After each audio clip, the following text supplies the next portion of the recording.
Medfield TV.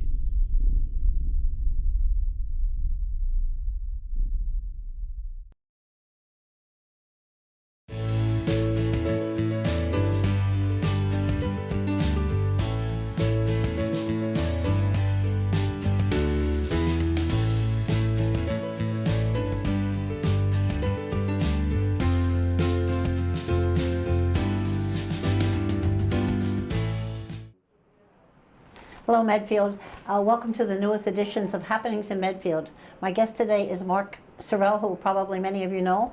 I've seen him at selectmen's meetings, and you've seen him at town meetings, etc. Mark is going to sit here and tell us all about, as much as he can, the articles that are going to be discussed at a special election on June 11th to be held at the center, and it will be on all the override questions that are on the ballot. And he was going to explain to people what they are, because it's very, very complicated, I think. So that's why we've asked Mark to do this, and I hope he's going to make it clear for everybody. So anyway, we'll go first. Mark, what power is the override election? What happens if nothing fails? Nothing makes it. Everything fails. That's a big question, because there's 5 questions coming from different sources, 5 different town meeting articles. Mm-hmm. So the short answer, the major issue would be the budget. Okay. Town meeting passed a budget, what's called a balanced budget, so that the town would be within its means, and that budget by default would go into effect. One of the articles on the override would add additional money to a number of the budget items otherwise, including the school budget. So that would be one aspect. Other articles that are subject to overrides are funding for a building stabilization fund. The purpose of that is to build up an account that can be used for major building maintenance and repairs. For instance, roof systems have a limited lifetime. They're expensive to replace. Rather than have to go out and borrow when a particular, say, school needs a new roof, we would have the money accumulated to use for that purpose. The first year has been earmarked for feasibility study for repair or replacement of the Dale Street School, so it's tied into the schools again. Third article, and these are not necessarily in the order, I'll go through the order later. Okay. Third one was the addition of advanced life support service to town residents calling for emergency services. At the present time, this has been up in the air because the town was contracting with what's called it was a private contractor. It's what's called an intercept service, where the basic training, required training on the town ambulance is at the EMT level, and for advanced life support you would call the contractor. They would meet the ambulance en route to the hospital and provide the ALS services. The contractor providing those services, after a number of years, suddenly and with very little warning, went out of business. I know. I was an EMT for a long time, if you remember. So they were out of Medway, and various towns that were dependent on them have been scrambling ever since. So the selectmen had appointed a study committee. The study committee recommended the employment of additional paramedics by the Medfield Fire Department, bringing on additional full-time and transitioning to full-time with the fire department. So the net amount of that, which would be an operational budget item, is also subject to an override. Additionally, there was the feasibility study for the possible park and recreation facility. Mm-hmm. And let me see if I'm missing anything else here. Oh, and a townwide master plan. That's what I was just as going to well. say. Yeah, so those are 5 articles that were approved at town meeting subject to an override. Now, the way Prop 2.5, the override statute works, it's actually the selectmen who authorize an override. So the selectmen respected the will of town meeting, and they basically call for the special election on June 11th for the 5 ballot questions related to the articles that passed at town meeting. Those must, in each case, the article must pass at the ballot by a majority. Simple majority. Simple majority. One vote does it. That's correct. And there have been circumstances, if not in Medfield, where it's been that close. So everybody's vote definitely counts. So the actual order of the ballot questions, because the statute, Prop 2.5, specifies the form of the ballot questions. Okay. And unfortunately, it limits the information that can be in the ballot questions. The state in turn also restricts what information can be made available at the polls. I think that's bad. So people need to educate themselves before they go to the ballot, before they go to the polls. If they go in cold, they're going to have some difficulty understanding what the questions are. That's why you're here. So the order of the questions, and I'll just go through them, is the first one is the stabilization, Municipal Building Stabilization Fund, which I spoke of. That's $1 million a year. That's what's called a dedicated operational override. So it will be, for the foreseeable future, every year, $1 million, which the selectmen will then determine As needed. is available to go into that fund, and then expenditures out of the fund would be by town meeting vote for a particular project, by a 2/3 vote at town meeting. So that's question number one. Question number two is the additional school and town departmental operating budgets, most of which would go to the schools. That's $1,663,103. And that's question number two. That's again a permanent operational override. No. If that fails, does that mean it fails for all the budgets, not just the school budget? It fails insofar as the additional items that were voted under Article 45. We took up 2 articles at town meeting together. Article 11, which was the annual operating budget, and then Article 45, which was a supplemental budget. Right. Article 11, as I indicated earlier, was passed with budget items which represented a balanced budget. Right. Remember. Under state law, the town must have a balanced budget before its tax rate can be set. So it was very important, given the time periods following town meeting, what the treasurer and the assessors and all have to do to be in compliance to get the tax rate set, that they had that balanced budget as soon as possible. So the conservative approach was to have basically a default budget that was balanced, and then as far as those items where reasonable minds disagreed as to whether there should be more or less money, to pass that as a supplement to that basic budget. And that was Article 45. Okay. Listed a number of town departments and the school departments with additional amounts. And for those of you who still have it, the report of the warrant for the annual town meeting, those additional items are contained on pages 18 and 19. And in terms of what the extra amounts are. And as I said, the largest chunk of it was $1,043,930, which would go to the schools. And then there are a variety of other items going to various town departments as well, which makes up the total amount. Yeah. So And Proposition 2.5 really changed our lives. it did. It's very inflexible.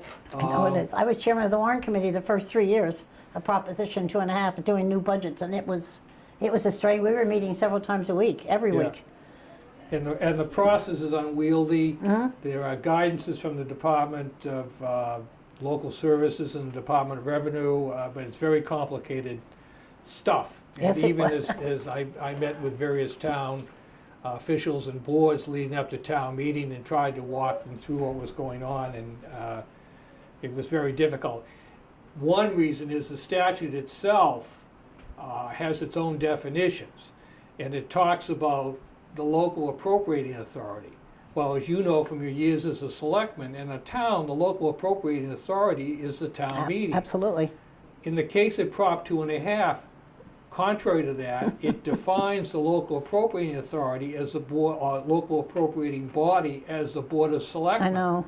So that creates all kinds of confusion when people are trying to understand their responsibilities under the statute. It's very, very hard. So just to carry these through, so this, as I said, the second one is the additions to the school and town budgets. The third is the addition of $250,000 to fund the advanced life support, which it basically represents 4 additional firefighter paramedics. Mm-hmm.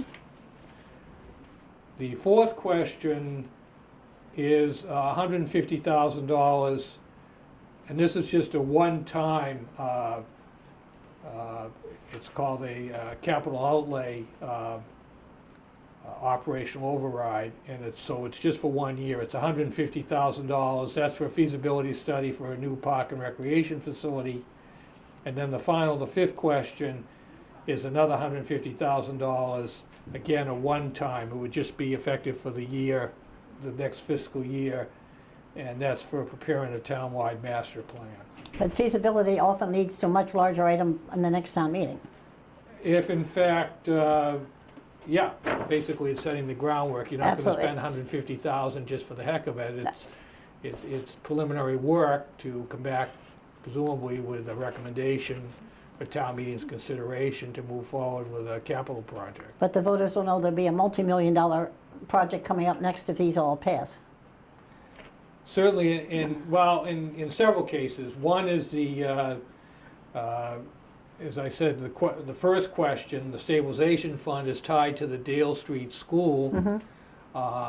The town has been working with the Mass School Building Authority, which is the successor state agency to the old SBA, State Building Assistance, School Building Assistance. The School Building Authority provides state funds to rehabilitate and construct new schools. They have a very stringent process to go through, first of all, because they don't have enough money for all the school projects that are out there. That was compounded by the fact that given demographics and populations, numerous municipalities needed new facilities at the same time, or needed facilities, I should say, and the focus was on new facilities. And then that led to a period with some very, very expensive projects. It did.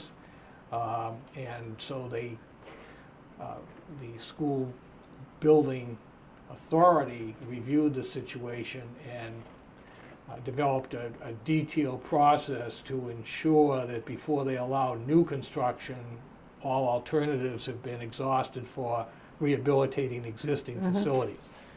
So in this case, the Dale Street School is deficient in a number of respects, which I'm sure anybody who's familiar with the facility understands. The state requires that a detailed study be done of the facility and its deficiencies and what are the alternatives. And then based on that, they will determine what they would be prepared to fund, namely either a rehabilitation of that facility or a addition or a new facility somewhere else. Okay. So that's a lengthy process. That'll take probably 5 years. That's what somebody else had told me about 5 years. Yeah, they themselves will tell you that. Okay.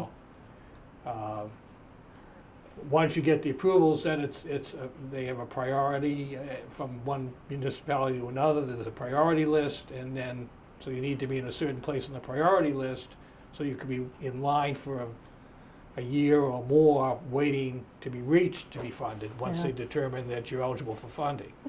So, but they fund a significant portion. I think it's 40-something%. That's So right, yeah. it's it's not insignificant. That's a big help. Okay. So that's a final one? So that's the one that's the final, yeah, so I think we've covered them all. I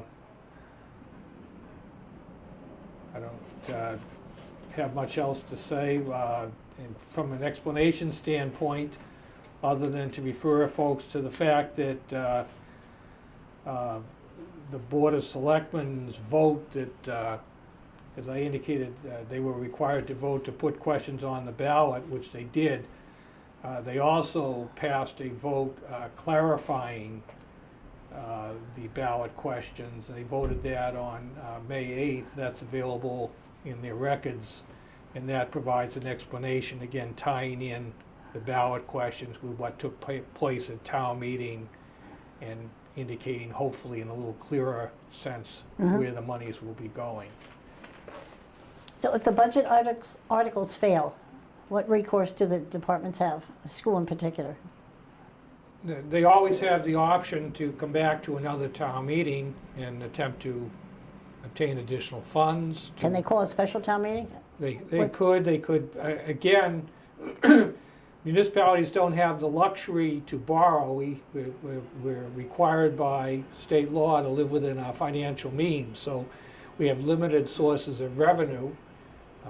I'm probably going to sound a lot like Town Administrator Mike Sullivan, but the fact of the matter is what Prop 2.5 means is that you can only raise your tax levy, which is the total amount of money that's available for municipal expenditures. It can only be raised each year by 2.5% plus new growth and some other factors. So that 2.5%, when you look at expenditures that are outside the municipality's control that continue to increase, such as contribution to the Norfolk County retirement system, health insurance increases, contractual obligations, that eats it up, more than eats it up. So when you then look to and that's just trying to get back to what's called a level services level services funding, what was provided the year before. When you're trying to improve services or add programs, it's even more difficult. So without getting authority from the voters by utilizing the Prop 2.5 process to get additional funds, your options are very limited. So you're looking at eliminating, reducing, what have you, in order to stay within a balanced budget. So they can't just ask for another election, they have to go back to the original, go back to town meeting for them? There's no, you can do them in either order. They could have another election looking for money and then go to a town meeting. They could go to a town meeting and then subject to election. The statute, and that's the one bit of flexibility you have, you can do it either way. But to call the special election, they have to have, The Board of Selectmen have the ultimate authority whether or not to call the special election. Only they can do it. so they'd have to get a whole list of voters and sign, I'm sure. The selectmen would have to be convinced that there was a good, solid reason to Okay, do it. because somebody asked me that. And a man asked me the other day, he said he didn't go to town meeting, could he still go and vote on the override questions? And I said, Absolutely. that's what I told him, but I As long as said, you're a registered voter, I don't remember what the deadline date is to register if you're not registered, but obviously you need to register in advance. If you're not registered that day, you're out of luck, there's no question about that. So you need to check with the town clerk or perhaps the town website as to what the last day is to register. okay, And that's a formal process. Don't assume that it's absolutely not automatic that because you're a resident or a taxpayer in the town that you're a registered voter. You need to go through a process, fairly simple process, but nevertheless it is a distinct process to get yourself on the list of registered voters. yeah, good. Well, I'm very curious to see how many are going to come. The voting will be at the center That's my understanding. all day long, Right, and we'll have to see what happens. right. We will. So I'm sure there will be informational programs and happenings going on. If people have questions about process or language, I'd be happy if they want to contact me to help them out. I'm sure most of the town officials would do the same. Again, the town officials are limited in what they can and can't do with respect to an impending ballot election. There are two offices that have jurisdiction. One's the Office of Campaign and Political Finance. They've put out detailed guidances. Basically, you can't use municipal resources to advocate for ballot questions. Yeah, remember that. Either plus or minus. So it has to be done either outside with private groups or outside of municipal officials. Others have to take the load. On the other hand, town officials can respond to inquiries. As you are? So there's information available on the town website, and town officials such as the town administrator, the assistant town administrator are available to answer, and the town clerk are available to answer questions like that.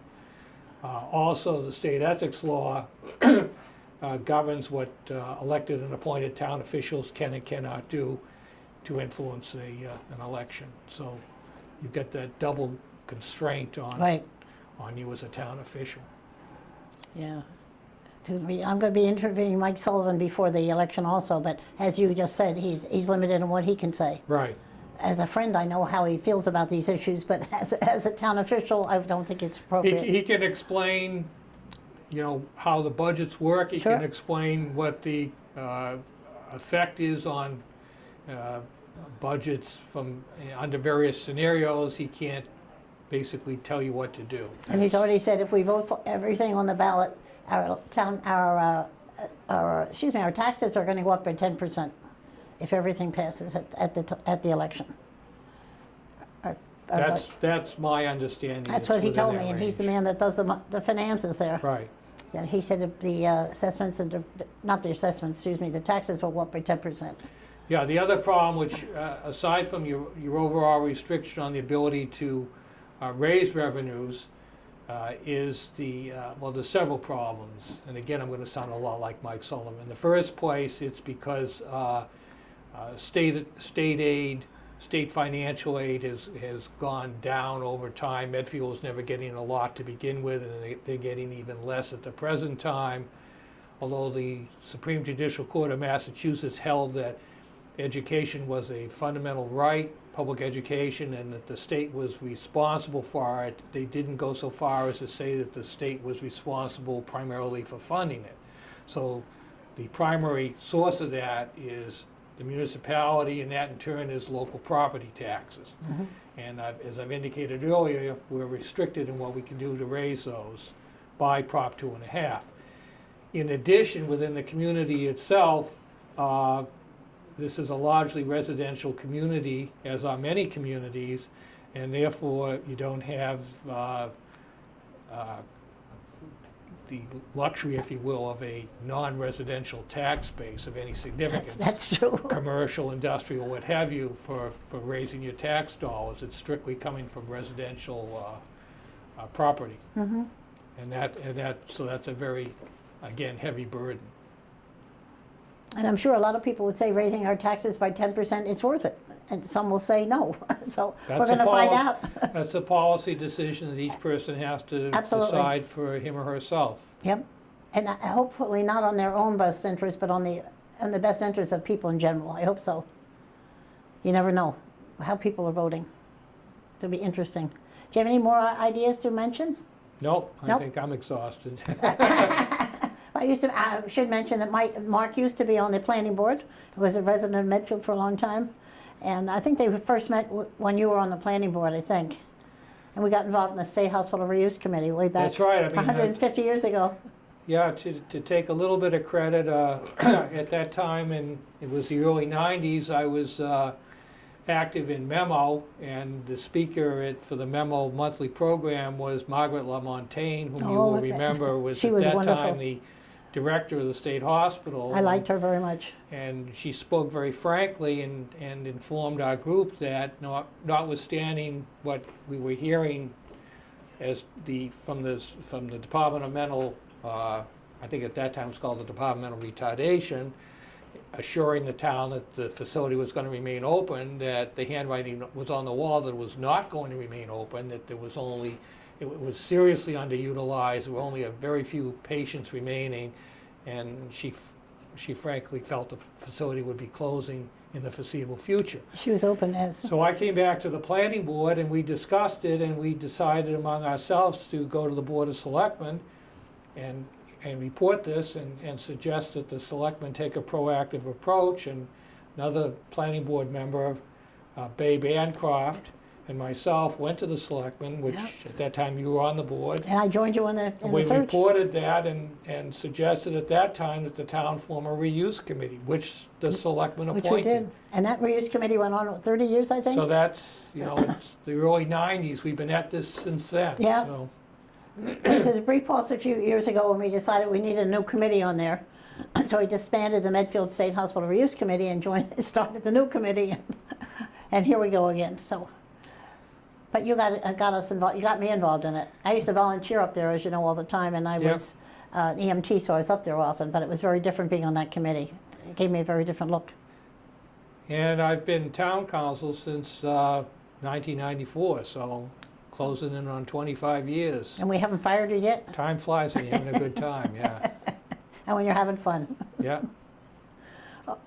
Well, thank you so much for coming, Mark. I really appreciate it. My pleasure. I hope I've been able to provide some insights and haven't, at worst, that I haven't confused things any more than they already are. So.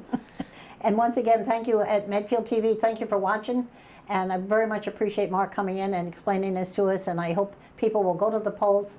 They vote their own way. I'm not telling them how to vote. But I hope you at least you go to the polls and speak your voice before it's too late. Thanks again for watching Medfield TV.